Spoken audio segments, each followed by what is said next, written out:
काफ़ी कुछ हमने बोला है, काफ़ी कुछ लिखा है, काफ़ी कुछ वीडियो रिकॉर्डिंग किया है जीएसटी अपील्स के बारे में। With the advent of GST tribunal whenever they start functioning, तो कुछ लोग मुझे दोबारा बोलते हैं कि सर एक बार ये वीडियो दोबारा बनाइए। अब आपके पास 3 तरह की अपील है बेसिकली। फर्स्ट अपील ट्रिब्यूनल और हाई कोर्ट। पहले अपील सेक्शन 107 में जाती है। That can be filed by any aggrieved person, और ये अपील आपको 3 महीने from date of communication of order डालनी है। ये date of communication of order revenue को प्रूव करनी है, आपको नहीं करनी है। जहां जहां आपकी कुछ प्रॉब्लम है कि 3 महीने में नहीं करें, तो जो भी आप ग्राउंड लें तो उसके साथ कंडोनेशन मूव नहीं करें, because you have to stick to the point कि हमें ये डेट इसी ऑर्डर को मिला था। अगर अपीलेट अथॉरिटी आपको direction they while hearing the appeal, वो एक अलग इशू है। तो लेकिन अगर आपको डेट ऑफ ऑर्डर कम्युनिकेशन 3 महीने बीत चुके हैं, तो उसके पास आपके पास कंडोनेशन का पीरियड 1 महीना है, अगर आप सफिशिएंट रीजन दिखा सकते हैं तो। 1 महीने के बाद ये रीजन आपके पास ये कंडोनेशन अवेलेबल नहीं है by way of appeal. However कुछ हाई कोर्ट्स बोलते हैं कि अगर हम रिट फाइल करें आर्टिकल 226 में, तो हो सकता है ये 1 महीने से ज्यादा का पीरियड भी कंडोन हो सके, लेकिन सुप्रीम कोर्ट कहता है नहीं। रिट भी अगर आपको फाइल करनी है तो वो 4 महीने के बाद कोई हाई कोर्ट रिट आपकी एंटरटेन नहीं करेगा, क्योंकि रिट जो आपको फाइल करनी है with in the statutory limitation file करनी है, और वो स्टैट्यूटरी लिमिटेशन 3 महीने या 4 महीने नहीं है, 1 महीना कंडोनेशन में है।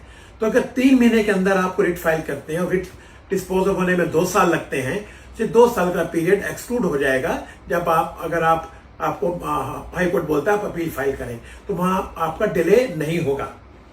आपको पैसे जमा कराना है 10% of tax amount. EBay bill के इश्यूज पर जनरली बाय डिफॉल्ट 25% है। अगर खाली पेनल्टी का ऑर्डर है जिसमें टैक्स इंटरेस्ट अमाउंट नहीं लगा है, तो आपको 10% जमा करना है। अब अगर एक ही ऑर्डर में से आपके जो DRC 01 थे आपको 6 इशू किए गए, और जो DRC 07 जहां आपको ऑर्डर एडजुडिकेटिंग अथॉरिटी ने दिया वो एक ही ऑर्डर दिया, तो मेरा व्यू है कि आपको 6 अपील फाइल करनी होंगी अलग अलग से, और चाहे वो सेम इश्यू हो तभी 6 अपीलें फाइल होंगी। अब क्योंकि एक अपील की फीस 1000 रुपए है पर लाख, मैक्सिमम 25,000 रुपीज, तो आपको 6 अपीलों की अलग अलग फीस भी जमा करनी होगी। अगर कोई भी एप्लीकेशन साथ लगाते हैं तो उसकी 5,000 रुपए पर एप्लीकेशन भी जमा करना है आपको, तो ये जरूरी रखना है। और ये सारी अपीलें ऑनलाइन फाइलिंग है, manual filing is not allowed, तो आपको ऑनलाइन फाइल ही करनी होगी। अब जो आपकी फर्स्ट अपील है, मेरा अपना पूरा व्यू है कि 100 में से 99% में आपको कभी कोई रिलीफ नहीं मिलने वाला नीचे, और इनफैक्ट अब कुछ इंस्ट्रक्शंस भी हैं वर्बल फर्स्ट अथॉरिटीज को कि आपको पहले रिलीफ नहीं देना है। अब आप जाते हैं ट्राइब्यूनल में। अब आपको ध्यान रखना है कि 107 में तो any aggrieved person could file an appeal, that is जिसके खिलाफ ऑर्डर नहीं भी था, अगर वो उस ऑर्डर से इंपैक्ट करता है वो भी उसको चैलेंज कर सकता था। लेकिन जब आप ट्रिब्यूनल में जाते हैं तो वही आदमी अपील फाइल कर सकते हैं जिसके खिलाफ ऑर्डर पास हो। एनी अग्रीव्ड पर्सन वर्ड वहां नहीं लिखे गए हैं। तो जब आप ट्रिब्यूनल में अपील फाइल करें, वहां भी उसी तरह आपको अगर एक ऑर्डर में 6 साल की डिमांड है तो 2 साल की डिमांड है, तो आपको अलग अलग अपील फाइल करनी होगी, और वहां भी आपको 10% एडिशनल जमा करना होगा, और जो ऊपर परसेंटेज वह यहां भी आपको सारी जमा करनी पड़ेगी। और जो अपीलें ट्रिब्यूनल की हैं, वहां जब हम ट्रिब्यूनल में अपील फाइल करें तो हमें ध्यान रखना है कि जो क्वेश्चन ऑफ लॉ बनाने हैं आपको ट्रिब्यूनल में बनाने हैं, क्योंकि आगे हाईकोर्ट जाएंगे जब अगर ट्रिब्यूनल में आप हारते हैं तो वो सब्सटैंशियल क्वेश्चन ऑफ लॉ पे जाएंगे। तो अगर ट्रिब्यूनल में अगर आपने लीगल डिबेट नहीं की या लीगल क्वेश्चन नहीं बनाए, तो हाई कोर्ट में आपको काफी प्रॉब्लम होगी। अगर पहला अपीलेट ऑर्डर अगर उसमें कोई फैक्चुअल इनएक्यूरेसीज हैं, या कोई फैक्ट्स गलत हैं, या फिगर्स गलत हैं, डिमांड गलत है, तो आपको पहले 161 में उसको रेक्टिफाई करा के अपील डालनी चाहिए। अगर आपका अपील का टाइम निकल रहा है, 3 महीने में सिर्फ 2 दिन रहते हैं, तो आप अपील फाइल करें एज पर दी ऑर्डर। उसके बाद भी आप उसको 161 में रेक्टिफिकेशन करा के ट्रिब्यूनल में रेक्टिफाइड ऑर्डर फाइल कर सकते हैं। नुकसान वही होगा जो 10% आपने जमा कर दिया एक्सेस अमाउंट पर, उसका रिफंड आपको नहीं मिलेगा। अब जब आप जाते हैं ट्रिब्यूनल में, तो अगर आपके पास सारे हिंदी के ऑर्डर हैं तो आपको सारे उसको इंग्लिश में ट्रांसलेशन करके देने होंगे। कोई भी रीजनल लैंग्वेज का ऑर्डर हो जो ट्रिब्यूनल है, वहां आपको इंग्लिश में ही देना पड़ेगा।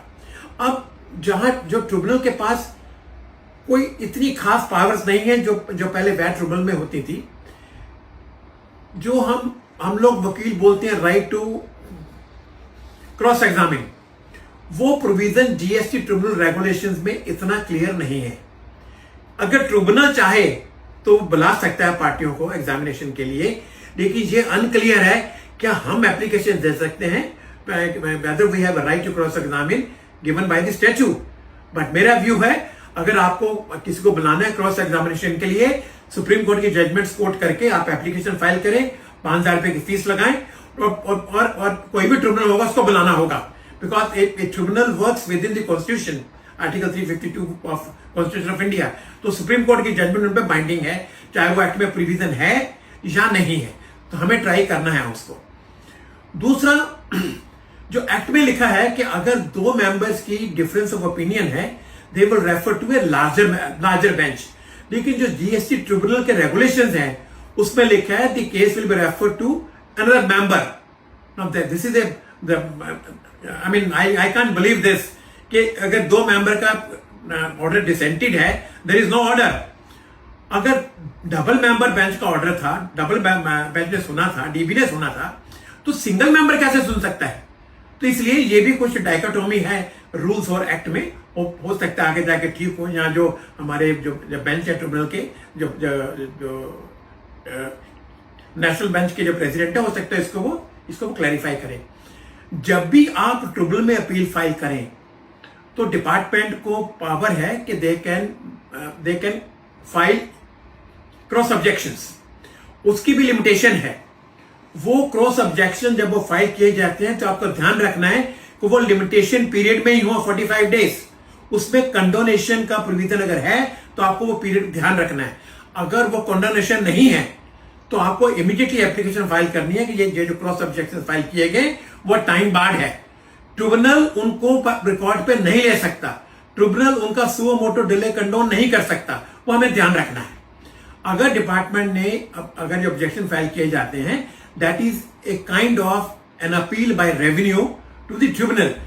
इसका मतलब है ट्रिब्यूनल के पास दो अपीलें हैं, एक तो जो आपने फाइल की, एक जो रेवेन्यू ने ऑब्जेक्शन फाइल की। अब ट्रिब्यूनल को दोनों को रिकंसाइल करके उनको भी सुनना, आपको भी सुनना है। अगर रेवेन्यू के कोई ऑब्जेक्शन फाइल किए हैं, आपका राइट है कि आप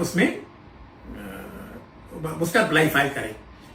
जो एफिडेविट्स हैं, जो ट्रिब्यूनल को पावर दी गई है कि वो आपके reply they can take by joint affidavits.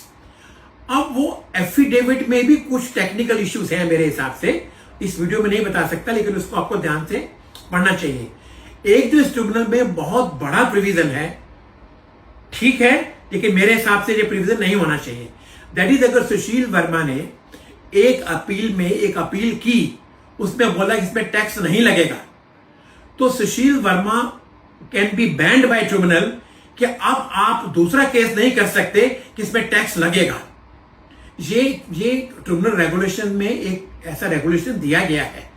आप इसको हमारी बार एसोसिएशन तो there as good as nothing, उन्होंने कभी कुछ पढ़ा ही नहीं इस चीज को, लेकिन बार एसोसिएशन को, जहां वकीलों को इसको लेना चाहिए कि इस तरह की बार किसी हाई कोर्ट में नहीं है, सुप्रीम कोर्ट में नहीं है, तो ये तो वो भी होना चाहिए। जो गवर्नमेंट काउंसिल बनेंगे, they should not be allowed to do their own practice, तो ये भी होना चाहिए। तो इस तरह का रूल भी है। और जो आपका जो सिंगल बेंच है, अगर 50 लाख से नीचे की डिमांड है और उसमें कोई क्वेश्चन ऑफ लॉ इन्वॉल्व नहीं है, तो the case in tribunal can be heard by a single bench. अभी जो हम आजकल देख रहे हैं कि ये द ट्रिब्यूनल स्टार्टेड फंक्शनिंग, वो सिर्फ प्रिंसिपल बेंच है, वो काफी दिनों से चल रहा है। Principal bench will act as an advanced ruling authority also for issues which are very important, which are put up to them. लेकिन इनके बेसिक टू फंक्शंस, ये सीतारमन मैडम ने बोला था, जब ये बना था प्रिंसिपल में नवंबर 25 में, उनका इंटरव्यू है इसके ऊपर। अब उसके क्या रूल्स हैं हमें पता नहीं, लेकिन जो पीओएस के मैटर्स हैं वो नेशनल बेंच में ही जाएंगे। यहां जो सेक्शन 171 सेक्शन 2 एंटी प्रोफिटेरिंग के मैटर्स हैं, they stand transfer to principal bench. तो अगर ये मैटर नीचे कहीं पेंडिंग थे, they shall also be transfer to principal bench. तो दोस्तों, जब अगर आपको ट्रिब्यूनल की प्रैक्टिस करनी है तो मेरी आपको एडवाइस यही है, आपको बहुत ध्यान से पढ़ना होगा। ये जो हम शोकाज नोटिस से रिप्लाई करते हैं कट पेस्ट करके लोगों से पूछ के, वो आपके क्लाइंटों का नुकसान होगा। और जो बड़े डीलर्स हैं, एसोसिएशन हैं, उनको भी ध्यान रखना है कि अगर आपके व्यापारियों को कोई टैक्स लगता है तो आप किसी एक ही वकील से बात करें, एडवोकेट से बात करें कि उस इंडस्ट्री की जो इश्यू है उसका लीगल समाधान क्या है। बहुत जरूरी है, वरना क्या होगा, अगर आपकी एसोसिएशन में 500 डीलर हैं तो हो सकता है 500 डीलर ट्रिब्यूनल में अलग अलग स्टैंड लें, वो बहुत नुकसान होगा। तो आप एक कोई कंसोलिडेटेड ओपिनियन ले आपके एसोसिएशन, जब खंडेलवाल साहब मेरे को पूछते हैं वर्मा जी इसको ओपिनियन दीजिए आप। तो इसी तरह अगर 1000 एसोसिएशन हैं, उन एसोसिएशन के प्रधानों को, सेक्रेटरीज को ये ध्यान रखना है कि नीचे अपीलें डिसमिस होंगी, नीचे आपको कोई रिलीफ नहीं मिलने वाला, मैं आपको लिख के दे सकता हूं। आपको ट्रिब्यूनल में जाना है तो क्या इश्यू है कि आपके बोगस डीलर हैं, आरसी कैंसिल हो गए हैं, सप्लायर ने रिटर्न नहीं भरी है, या कोई एचएसएन की इश्यूज हैं, ई-वे बिल के झगड़े हैं, इंटरेस्ट के झगड़े हैं, पेनल्टी के झगड़े हैं, जहां 73, 74 आपको नोटिस आया कि आपने रिटर्नें गलत भरी हैं, आपने आईटीसी ज्यादा ले लिया, कम ले लिया, इंटरेस्ट दो, पेनल्टी दो। ये जो सारे इश्यूज हैं, यहाँ आपके इश्यूज हैं, डेबिट नोट, क्रेडिट नोट्स की इश्यू हैं, ये सारे इश्यूज कॉमन इश्यूज हैं, लेकिन हर इंडस्ट्री में इसकी रेमिफिकेशंस, इसका स्कोप वो बिल्कुल अलग अलग है।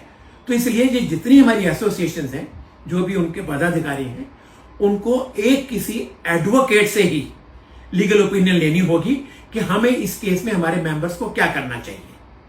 अब जब आप जाएंगे ट्रिब्यूनल में, जब आप सेकंड अपील डालेंगे, तो आपको ध्यान रखना है कि सेकंड अपील जब डालें तो आगे हाई कोर्ट की तैयारी करके रखें, क्योंकि जो बड़े बड़े इश्यूज हैं जो सुप्रीम कोर्ट पे पेंडिंग है तो ट्रिब्यूनल डिसाइड नहीं करेगा, हाई कोर्ट में पेंडिंग है तो ट्रिब्यूनल डिसाइड नहीं करेगा। अगर ऐसे इश्यूज हैं तो आप ट्रिब्यूनल में एक एप्लीकेशन फाइल करें जिसपे 5000 रुपए फीस की जरूरत नहीं पड़ेगी, क्योंकि this will be application filed in proceedings कि जी मैटर हाई कोर्ट में पेंडिंग है, सुप्रीम कोर्ट में पेंडिंग है, अभी आपकी हियरिंग डेफर करें। सुप्रीम कोर्ट की जजमेंट्स हैं कि किसी भी प्रोसीडिंग को मल्टीप्लाई नहीं करना है। अगर कोई हायर कोर्ट के पास मैटर पेंडिंग है, जो जुरिडिक्शनल कोर्ट्स हैं, तो आपको ये मैटर पेंडिंग रखना होगा। तो हम वकीलों को यह भी ध्यान रखना होगा कि अगर कोई इश्यू ऐसा है जो नीचे हमारे को रिलीफ नहीं दिया और वी गो टू ट्रिब्यूनल, तब पता हमें चलता है ये मैटर सुप्रीम कोर्ट में पेंडिंग है या दिल्ली हाई कोर्ट में पेंडिंग है या किसी और हाई कोर्ट में पेंडिंग है, तो हमें एक एप्लीकेशन मूव करनी है कि ट्रिब्यूनल को उसकी हियरिंग नहीं करनी है जब तक वहां से डिसीजन नहीं आए, क्योंकि आपको स्टे नहीं लेना है तो स्टे तो रहेगा। लेकिन अगर आप किसी रिफंड के खिलाफ जाते हैं या कोई ऐसा ऑर्डर के खिलाफ जाते हैं जहां आपकी रिमांड असेसमेंट होनी है, ABC रीजन के कारण, चाहे नीचे की अथॉरिटी का ऑर्डर गलत भी हो, तो यहां जो ट्रिब्यूनल को इनहेरेंट पावर्स दी गई हैं कि वो नीचे के प्रोसीडिंग्स हैं उसको स्टे भी कर सकते हैं। उसके लिए भी आपको एप्लीकेशन फाइल करनी है और एप्लीकेशन के सिग्नेचर्स ऑनलाइन पोर्टल में फाइल होगा। आपको बड़े ध्यान से असेसमेंट ईयर लिखना है जिसके पैसे जमा कराते हैं आप। असेसमेंट ईयर गलत लिखेंगे तो बड़ी प्रॉब्लम होगा उसमें आपको, राइट। सो ये वीडियो आप ध्यान से देखें और समझें। कोई भी आपकी क्वेरी हो तो हमारे DGST ग्रुप को लिखें। This video is for and behalf of DGST group, Delhi, India. Thank you.